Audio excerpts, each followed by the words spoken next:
Então, galera, vamos resolver 4 exercícios simples sobre segunda lei para fixar as ideias, para você ver como é que a gente trabalha elas. Mas antes eu quero te dar umas dicas, tá? Então tá aqui a segunda lei e os exercícios que envolvem ela, eles podem requerer nosso conhecimento prévio sobre cinemática.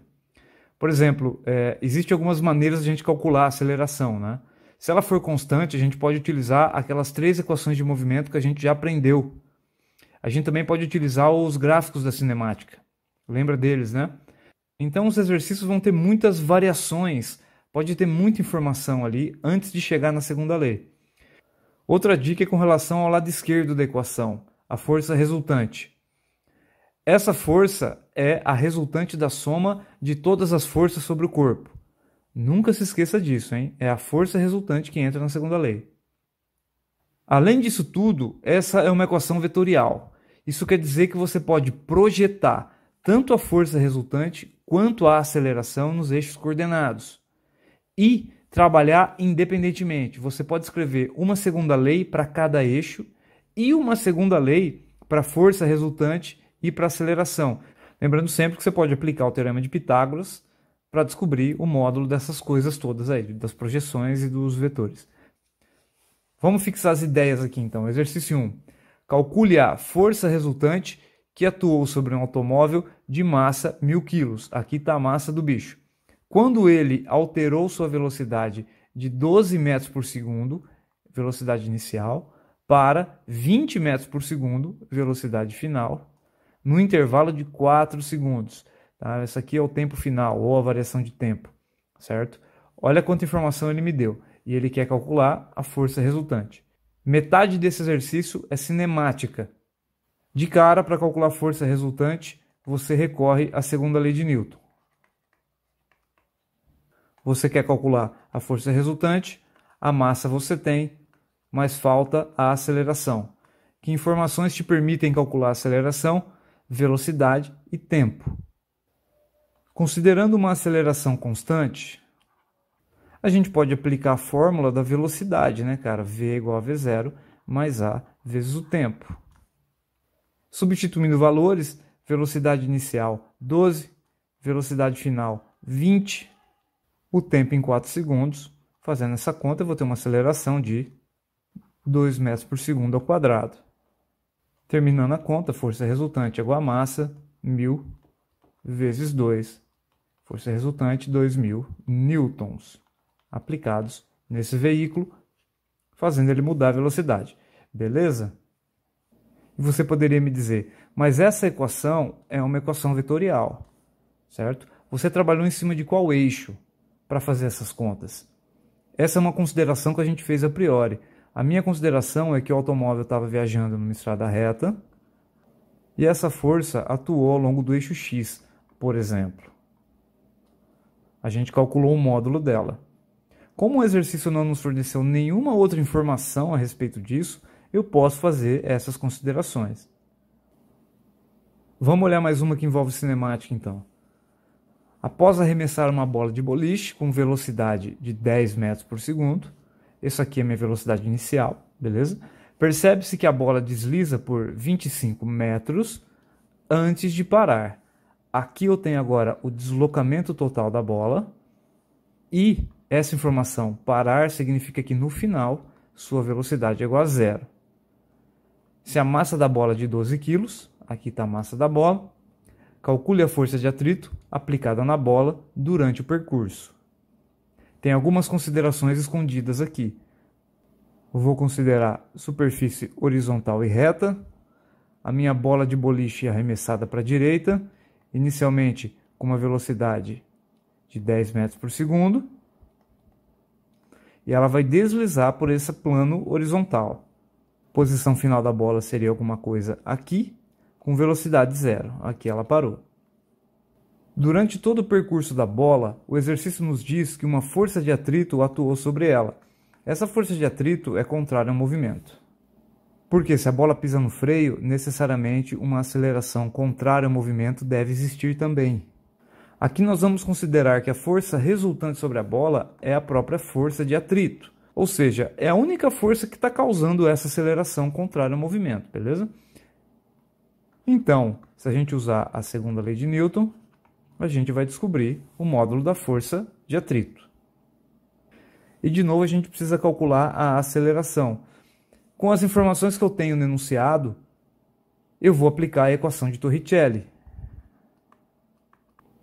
Velocidade final é 0, velocidade inicial é 10, 2 vezes A, vezes o deslocamento, 25. Isolando os termos, eu vou ter menos 100 igual a 50 vezes A. E a aceleração é igual a menos 2 metros por segundo ao quadrado. Esse sinal negativo faz todo sentido, porque a gente já sabia de antemão que a aceleração aponta contrário à minha orientação, tá vendo? Fazendo a bola frear. Voltando agora na segunda lei, força resultante é igual a massa vezes a aceleração, força resultante igual a menos 50 newtons. Esse sinal negativo faz todo sentido de novo, porque essa força está apontando contrário à minha orientação, fazendo a bola parar. Ela é uma força que está freando a bola. Beleza? Esses dois exercícios trabalharam em uma dimensão apenas, em cima de uma linha.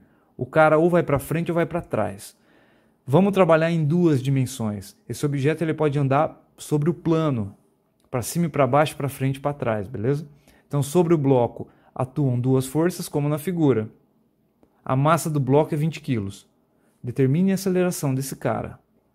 Vamos calcular um módulo da aceleração e para onde ela aponta. Bom, as informações que temos são força, massa e queremos aceleração. Isso aqui é um típico exercício de segunda lei de Newton. Mas o que entra aqui é a força resultante. É a resultante da soma dessas duas forças sobre o corpo. Isso é uma soma vetorial.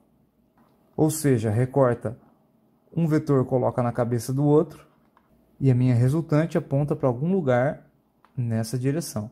Essa é a minha força resultante. Beleza? Aplicado no objeto, é isso aqui que a gente tem. Força resultante vai apontar para cá. Certo? E eu quero o módulo dela, eu quero o comprimento desse vetor, daqui até aqui. Na soma de vetores, está vendo que eu já fiz o meu triângulo retângulo. Então, eu vou aplicar Pitágoras nisso aqui. Hipotenusa ao quadrado é igual a um cateto ao quadrado mais o outro cateto ao quadrado.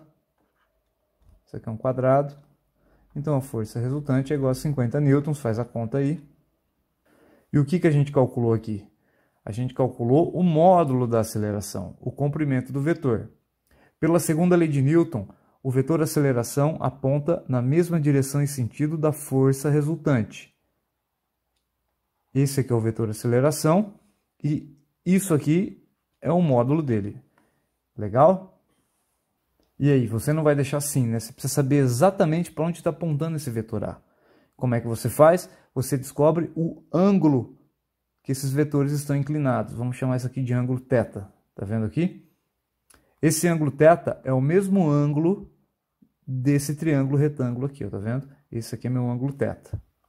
Então, a tangente do ângulo θ naquele triângulo é calculado como o cateto oposto, 40, dividido pelo cateto adjacente, 30. A gente já fez essa conta várias vezes. Então, o ângulo que me dá a tangente 40 sobre 30 é 53,13 graus. Famoso. Para ser um pouco mais rigoroso, como a gente contou esse ângulo caminhando no sentido horário, esse ângulo é negativo, menos 53,13 graus, tá? Os matemáticos gostam disso aí. É a maneira correta da gente representar, tá bom? Entendeu a aplicação? Vamos fazer mais um para fixar as ideias? Aqui de novo a gente tem duas forças aplicadas num corpo. Uma de módulo 5 newtons e a outra de módulo 3 newtons, certo? A massa do corpo é 3,5 kg. Tá aí. Determine a aceleração adquirida pelo corpo. Qual que é o diferencial aqui? É que o ângulo entre as forças é de 60 graus. Isso muda todo o problema. Bom, pessoal, pelas informações que a gente tem, a gente vai ter que aplicar a segunda lei de Newton de novo, certo? Lembrando que é uma equação vetorial. Tem várias maneiras de resolver esse exercício e eu vou te mostrar duas delas. E a primeira maneira é a seguinte: Vamos trabalhar com os eixos x e y, ou seja, eu vou fazer uma conta dessa para cada eixo, usando a resultante em x e a aceleração em x, e a resultante, força resultante em y e a aceleração em y, beleza? Depois que eu descobrir a aceleração x e a aceleração y, eu vou usar o teorema de Pitágoras para descobrir o módulo da aceleração resultante. Ou seja, existe uma aceleração resultante em x, porque tem força ao longo de x, existe uma resultante aceleração ao longo de y, porque também existe força em y, e a combinação desses dois vetores me dá a aceleração resultante. Legal? Aplicando Pitágoras, eu consigo o módulo dela. Qual que é o outro ponto? O outro ponto são as forças em cada eixo. Como é que a gente vai calcular isso? Vamos lá. Primeiro vamos desenhar os eixos aqui. Ó. Aqui está o eixo x e a força F1 está sobre o eixo x. E aqui está o eixo y e não tem nenhuma força sobre o eixo y. A força F2 ela não está sobre nenhum eixo, então a gente pode projetá-la tanto em x, existe uma componente aqui, vamos chamar de F2x, essa é a sombra da força 2 sobre x, e também existe uma componente dela sobre y, vamos chamar de F2y. E a gente sabe calcular essas componentes. F2 forma um ângulo de 60 graus com o eixo x. Para eu calcular F2x, eu vou pegar um módulo de F2 e multiplicar pelo cosseno de 60 graus. Se eu fizer essa conta, eu vou achar o valor de 1,5. Para calcular F2y, eu vou pegar um módulo de F2 e multiplicar pelo seno de 60 graus. Se eu fizer essa conta, eu vou ter algo em torno de 2,6 newtons. O que temos até o momento? Ao longo de x, nós temos F1, que vale 5 newtons, mas também a gente tem a sombra de F2, que vale 1,5. Então, ao longo de x, a minha resultante é de 6 newtons e meio, cara. Esse é o valor de FRX. Acho que ficou claro isso, né? E ao longo de y, eu tenho apenas a componente F2y, que vale 2,6, aqui, 2,6 newtons. Essa é a própria resultante sobre o eixo y, porque não tem mais nenhuma força. Beleza? Então vamos fazer a conta aqui, ó. Em x, o que temos? A força resultante é 6,5, a massa do objeto é 3,5, e eu vou calcular a x. A x é igual a alguma coisa de 1,9 metro por segundo ao quadrado. Legal.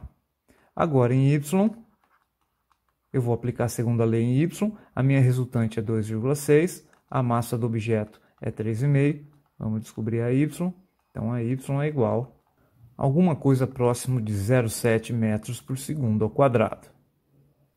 Pô, legal, agora que eu tenho os valores, eu vou voltar aqui no meu Pitágoras e vou substituir esses valores aqui. 1,9 ao quadrado mais 0,7 ao quadrado. Então, a aceleração tem módulo de aproximadamente 2,02 metros por segundo ao quadrado. Olha só que maluquice. Você ainda pode, como tarefa, calcular o ângulo entre a aceleração e o eixo x, para me dizer exatamente para onde que a aceleração aponta. Ou seja, para onde que essa caixa vai acelerar. Vai ser algum lugar aqui, ó. Legal? A segunda maneira de resolver esse exercício é utilizando uma coisa chamada lei dos cossenos. Lá na matemática existe uma relação para a gente calcular a diagonal de uma figura como essa aqui. Aqui está a diagonal D e nós conhecemos os lados, L1 e L2. Esse quadrilátero não possui os ângulos iguais, isso aqui não é um quadrado. Esse aqui é o menor ângulo entre eles, θ. Se por um acaso esse quadrilátero tivesse os ângulos iguais, essa diagonal é justamente a hipotenusa de um triângulo retângulo, L1 e L2. E usando o teorema de Pitágoras, a gente calcularia d quadrado é igual a L1 quadrado mais L2 quadrado. Mas a gente não pode usar o teorema de Pitágoras para essa primeira figura. A gente usa um complemento de Pitágoras. Além do Pitágoras, a gente faz a soma de 2 vezes L1 vezes L2 vezes o cosseno do ângulo entre eles. E essa é a lei dos cossenos. Perceba que esses vetores, do jeito que eles estão desenhados, eles formam os lados desse quadrilátero. Tá vendo? E a diagonal dessa figura é justamente a força resultante que a gente está procurando. Então é possível utilizar a lei dos cossenos para calcular o módulo da força resultante. O lado 1 é a força F1 e o lado 2 é a força F2. Substituindo os valores, 5 ao quadrado mais 3 ao quadrado, mais 2 vezes 5 vezes 3, vezes o cosseno do ângulo entre eles, 60 graus. A força resultante vai ser igual, então, raiz de 49, que vai ser igual a 7 newtons. Bacana!